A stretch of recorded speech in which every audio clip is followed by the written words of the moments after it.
তো গাইজ ঘৰত মই কেনেধৰণে থাকোঁ এই ভ্লগটো আজিৰ সৈতে আপোনালোকে দেখিব পাৰিব মিট্টিটো লৈ লওঁ তাৰপিছত ইয়াত অকণমান ৰ'জ ৱাটাৰ অকণমান টাৰ্মাৰিক দি পিনি ভালকৈ মুখত সানি দিওঁ আৰু এইটো টাৰ্মাৰিকটো আমাৰ স্ক্ৰাবৰো কাম কৰে মোচাৰ পিছত স্ক্ৰাব কৰি ল'ব লাগে তাৰপিছত চুলিৰ কাৰণে মেথি বাচিলোঁ তাৰপিছত মেহেন্দি পাত ল'লোঁ জবা ফুলৰ পাত ল'লোঁ তাৰপিছত নিম ফুলৰ পাত ল'লোঁ আৰু এই গোটেই বস্তুখিনি মই মিক্স কৰি পিনি পেষ্ট কৰি মই মোৰ হেয়াৰ মাস্ক বনাম আৰু এইটো মই সঁচাকৈ কৈছোঁ মোৰ চুলিত বহুত বেছি দীঘল কৰি দিছে আৰু আপোনালোকৰ ট্ৰাই কৰিব পাৰে সপ্তাহ লগৰ বস্তুত নহয় এইটো আপোনালোকে সপ্তাহত এদিনকৈ লগাব পাৰে মানে আজি লগালে তো নেক্সট সপ্তাহত আকৌ আজিৰ দিনটোতে লগাব পাৰে তো বহুত বেছি ভাল হয় আৰু এক সপ্তাহত আপোনালোকে ৰিজাল্টটো দেখিব পাৰিব মইতো একদম একবাৰ লগাই ৰিজাল্ট দেখি গৈছোঁ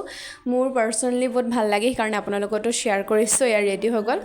লগোৱাৰ পিছত এয়া লগাই লৈ পিনি মই আজি বনাম মাংস যিহেতু মই এইটো ডে ব্লগ শ্বেয়াৰ কৰি আছোঁ আৰু ভালকৈ বনাম বুলি ভাবিছোঁ যিহেতু আজি অকণমান সময়ৰ অভাৱত এয়া মই আজি বনাইছিলোঁ মাটন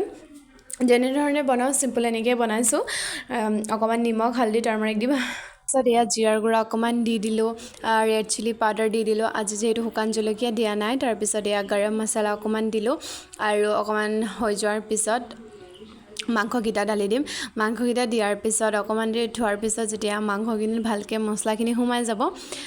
তেতিয়া আমি পানী ঢালি মিট মছলা দি দিম আৰু ৰেডি হৈ গ'ল যদি আপোনালোকে মোৰ ভিডিঅ'টো চাই ভাল লাগিছে লাইক শ্বেয়াৰ ছাবস্ক্ৰাইব কৰি দিব আজিলৈ ইমানেই বাই